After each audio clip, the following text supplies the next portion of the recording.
አላፋት የተጀመረው ዘንድሮ እንዴ ጋይስ እና አላማውስ ደግሞ ኢቭ እየተጠበቀ ወጣቱ በኮንሰርት እናም ደግሞ ቅዱስ መቅደሱን በሚያረክስበት እግዚአብሔር አምላክ በማይከብርበት በዛም ደግሞ ብዙ ኃጢያት በነገሰበት ስፍራ ላይ መገኘቱ ያበቃል። ስለዚህም ደግሞ በከብት በረት በቤተልሔም ግርግም የተወለደውን ጌታ ኢየሱስ ክርስቶስን መወለዱን ለዓለም የምናበስርበት እንዲሁም ደግሞ በዝማሬ ራሳችንን የምንባረክበት ትልቅ የሆነ ፕሮግራም በቅድስት ቤተክርስቲያን ተሰባስበን አንዱን ጌታ እያመለክን ለእርሱ ምስጋና እየሰዋን ያችን ምሽት ያችን ዕለት ወይም ያችን ዋዜማ የምናከብርበትና የምናሳልፍበት በጎና ጥሩ ለክርስቲያኖችም ደግሞ በረከትን የሚያስገኝ ታላቅ የሆነ ፕሮግራምን ያዘጋጀው አይደል እንዴ ጃንደረባው።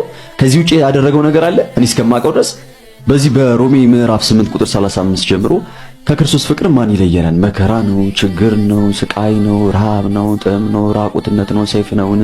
ስላንተ ቀኑ ሁሉ እንገደላለን፣ እንደሚታረዱ በጎችን ተቆጠርን ይላል። ስለዚህ እንደሚታረዱ በጎች የተቆጠሩ ስለ ክርስቶስ ነው። ስለዚህም ደግሞ ከዚህ መከራ ውስጥም ብንሆን በሐዘን ውስጥም ብንሆን እግዚአብሔር አምላክን ከማመስገን ክርስቶስ ኢየሱስን ከማመስገን የሚከለክለን ወይም የሚያግደን አንዳች እንኳን ነገር የለም። መከራም ቢመጣ ከምስጋና መከራም ሐዘንም ችግርም ቢደራረብብን ከክርስቶስ ፍቅር ሊለየን የሚችል አንዳች ነገር እንደሌለ ቅዱስ ጳውሎስ በሮሜ መልእክቱ ምዕራፍ 8 ከቁጥር 35 እስከ 36 ድረስ በግልጽ አድርጎ ያስቀምጥልናል አይደል? ቪዲዮ በደንብ ሼር ኮፒ ሊንክ ተደርጎ ለጃንደረባው ክሩም ሆነ ለአእላፋት ዝማሬ አዘጋጆች የሚደርስልኝ ከሆነ እኔም ደግሞ አንድ ሐሳብ ደግሞ አለችኝ ቢደረግ ብዬ የማስበው እንግዲህ ሁላችንም እንደምታውቁት ልባችን ተሰብሯል፣ ሐዘን ላይ ነው ያለነው። የአርሲ ኦርቶዶክሳውያን ግፍ ተፈጽሞባቸዋል። ስለዚህ ይህ የተፈጸመባቸው ግፍ ቤተሰቦቻቸው እስካሁን ድረስ በሐዘን ላይ ይገኛሉ። ስለዚህ በተቻለ መጠን አብረናቸው ቢያንስ ለሞቱት ሰዎች የህሊና ጸሎት የምናደርግበት እንዲሁም ደግሞ በህይወት ላሉ ቤተሰቦቻቸውም ደግሞ ከጎናቸው መቆማችንን የሚያሳይ ቢያንስ መግቢያ በር ላይ ቢሆን ለሁላችንም 10 ብር ላይ ከብደን ይችላል እና የሚችል ሰው 10 ብር ለዓላማው ለዚህ የሆነ ለቤተሰቦቻቸው የሆነ የሚያግዛቸው ነገር ቢኖር እንኳን ምናልባትም ደግሞ ከጎናቸው እንዳለንና እስካሁን ድረስ ህመማችን ሐዘናችን እንደሆነ እንዲረዱት የምናደርገው አብረናቸው የምንቆምበት አንድ የፍቅር የሆነች የክርስቲያኖች ትብብርን የምናሳይበት የሆነች ነገር ቢዘጋጅ ብዬ አስባለሁኝ። አንተ አውራ እኛ መስቀል አደባባይ ነጭ ለብሰን የአእላፋት ዝማሬ እናከብራለን። መቼስ በየኮንሰርቱ ከመጨፈር በየክለቡ በየመዳሪያው ቦታ ሰው ተገኝቶ ራሱን ከመጣል ዝሙት ከመስራት ነጭ ለብሶ የአእላፋት ዝማሬ መስቀል አደባባይ ማክበር በጣም የተሻለ ነው። እኔ ምን አይነት አጀንዳ ይዘህ እንደምትመጣ ለሰው ምን ማስተላለፍ እንደምትፈልግ ግራ ነው የሚገባኝ። እኔ አንተ ብቻ አይደለም አንተን የሚከተሉ ያንተን ሐሳብ ይዘው መጥተው የሚያሽቃብጡ ሰዎች ራሱ ጤነኝነታቸው እጅግ በጣም ያጠራጥረኛል። በጣም እንግዲህ እኛ እንደምትመለከቱት እኛ አሁን በእነሱ ጤነኛ አይደለንም። እኛ በእነሱ እንትን አይደለንም። እነሱ አይገዳቸውም። የሚታረደው ክርስቲያን የሚታረደው የምትጠፋው ቤተክርስቲያን የሚቃጠለው ቤተክርስቲያን የሚወድመው ቤተክርስቲያን እነሱን አይገዳቸውም። ዛሬ በወለጋ ካህናት አባቶቻችን ሞተዋል፣ ተገለዋል። ቤተክርስቲያን ማህበረ ቅዱሳን ራሱ የዘገበበትን መንገድ አይተን እንምጣ። አንዴ እሱንም ተመልክተን እንምጣ። እነ ሄኖክ ኃይሌ በእነዚህ አባቶች ላይ ነው እንግዲህ ግድያው ከፍ ብሏል። አሁን ከካህናት ወደ ስራ አስኪያጆች መጥቷል። ከስራ አስኪያጅ የሚቀጥለው ወደ ሊቃነ ጳጳሳት ነው። አጋድሞ ያርዷቸዋል። መዝግቡልኝ። አጋድሞ ያርዷቸዋል። ያን ጊዜ ጥቁር ልበሱ ይሉናል። ምን አለበለኝ። እንመልከት። ማህበረ ቅዱሳን የዘገበው የሆሮ ጉድሩ ወለጋ ሀገረ ስብከት ስራ አስኪያጅ እና የማህበረ ቅዱሳን አባል በታጣቂዎች ተገደሉ ይላል። የዘንድሮ የአእላፋት ዝማሬ ለምን በመስቀል አደባባይ ተፈቀደ? እስከዛሬ መስቀል አደባባይ ስንከለከል ቆይቶ አሁን ለምን መስቀል አደባባይ ተፈቀደ? እንዲታይ የማይፈለግ ነገር ስላለ ነው። ቤተክርስቲያናችን አሁን የደረሰባትን መከራ ለመሸፈን ነው። በዝማሬው በእልልታው በቪው ይቀረጻል። ቶፕ ቪው ላይ ሆኖ በትልልቅ ካሜራዎች ጽድት ባለ ካሜራ ተቀርጾ ለዓለም መንግስታት እንዲደርስ ነው የሚለው ውሃ የሚያነሳ ክርክር ነው። በየትም መንገድ ቢቀረጽ በየትም መንገድ የትኛውም ትልልቅ ዘጋቢ እነ ቢቢሲ እና አልጀዚራ ቢዘግቡት አሜሪካ ኢትዮጵያ ውስጥ የሆነ ነገር የማታውቅ ሆነ አይደለም። አማራ ክልል ውስጥ ምን እንደሚካሄድ ጦርነቱን መከራውን ሁሉ ጠንቅቃ ታውቋለች። ማን ምን እንደሚያደርግ ጠንቅቆ የሚያውቁ ናቸው። በዚህ ተልካሻ ምክንያት የአእላፋት ዝማሬን ለማስቀረትና ወደ ዲያቆን ሄኖክ ላይ ድንጋይ መወርወር ተገቢ አይደለም። እኔ ይህንን ሐሳብ ምናልባት ብዙዎቻችሁ ልትቃወሙ ትችሉ ይሆናል። ነገር ግን ይህንን ሐሳብ ለመግለጽ ያህል ዝማሬው ይቀጥል፣ መከራ ላይም ብንሆን እያመሰገነ እንቀጥላለን ማለት ነው። ከኋላ የምትመለከቷቸው ሊቀ ስልጣናት ቆሞስ አባ ዮሴፍ ደስታ ይባላሉ።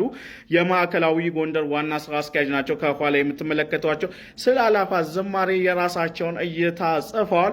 ሲገባ አላስገባ ሲወጣ አላስወጣ አላችሁ። አሁን የአእላፋት ዝማሬ የኢትዮጵያ ኦርቶዶክስ ተዋሕዶ የቤተ ክርስቲያን በምንና እንዴት ነው ሊጎዳት የሚችለው? ሰለስቱ ደቂቅ ናቸው ወይስ ጳውሎስና ሲላስ ናቸው? በመከራ ምክንያት መዝሙር መዘመር ያቋርጣል። ነቢያት ናቸው ወይስ ሐዋርያት ናቸው? በመከራ ጊዜ እንዳይዘመር ያዘዙና የተቃወሙት ሰማዕቱ ቅዱስ ጊዮርጊስ ነው። መከራ እየተቀበልኩ አልዘምርም ያለው ማን ነው? መቼ ሲምታታብን ሲደበላለቅብን እንትናና እንትና ሲሳከርብን ሲዘበራረቅብን እኮ ነው ጓዴ። ሁልጊዜም ቢሆን እንዲህ ነው የሚያደርገን ሲሉ ነው የራሳቸውን ምልከታ የሰጡት ኦርቶዶክሳውያን። ቴሌሚዲያን ኮፒ ሊንክ፣ ሼር፣ ሪፖስት አድርጉ እና ከታላቅ ትሕትናም ጋር ደግሞ ይንጠይቃለኝ በፊልጵስዩስ መልእክቱ ምዕራፍ 4 ቁጥር 4 ላይ ሁል ጊዜ በጌታ ደስ ይበላችሁ፣ ደግሜ እላለሁ ደስ ይበላችሁ እያለ በውጪ ላሉት ያጽናናቸው ነበር። ይህንን እኮ የሚጽፈው መልእክቱን በሚመች ሁኔታ ውስጥ ሆኖ አልነበረም። በእስር ቤት ውስጥ ሆኖ በውጪ ክርስቶስ ይሰበካልና የደስታችን ጀማሪ መሆነ ፍጻሜ መሰረቱ መሆን ያለበት ክርስቶስ እንደሆነ ሲያሳስበን ሁል ጊዜ በጌታ ደስ ይበላችሁ፣ ደግሜ እላለሁ ደስ ይበላችሁ ብሎ አለ። ክርስቲያን ደስታው ክርስቶስ ኢየሱስ ነው። አስቸጋሪ ሁኔታ ውስጥም እንኳን ሆነንም ቢሆን ለዚህ ጌታ ለክርስቶስ ኢየሱስ የአምልኮ ዝማሬን እንሰዋለታለን። ችግራችን በክርስቶስ እንጂ በምድር ነገስታት አያበቃም። ሰሞኑን እያየናቸው ያሉት አንዳንድ ነገሮች ህዝብን ከመከፋፈል ክርስቲያኖችን ከመከፋፈል ውጭ የሚጠቅሙ አንዳች ነገር የለም።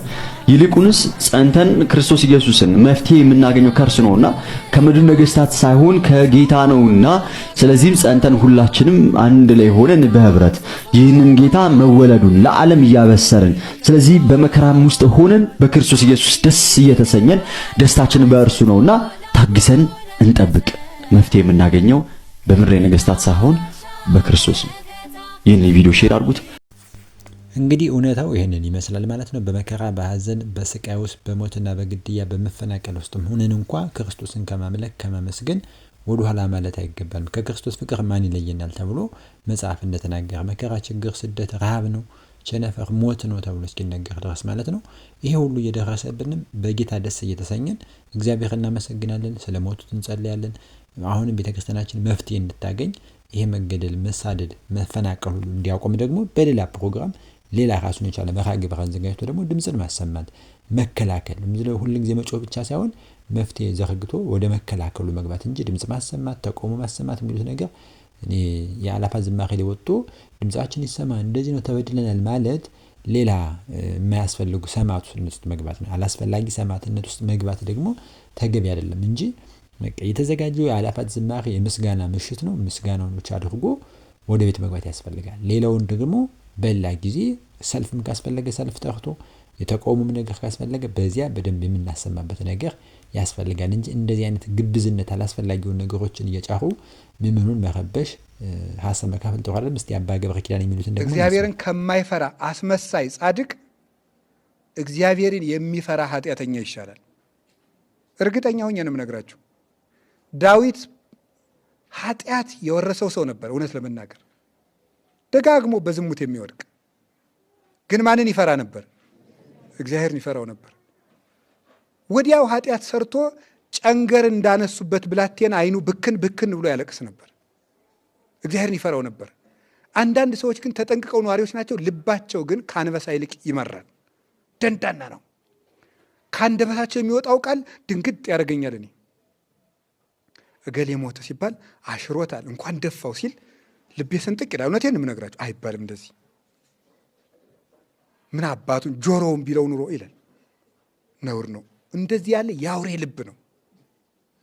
በፍጹም በጠላትህ ሞት ደስ አይበልህ ቀን የሚያመጣውን አታውቅምና። ሰሎሞን ነው እንደዚህ ያለው። በጠላትህ ሞት እንኳን አትደሰት፣ ቀን ጥሎ አንተም ትሞታለህ። ልበ ደንዳና አለመሆን፣ እግዚአብሔርን መፍራት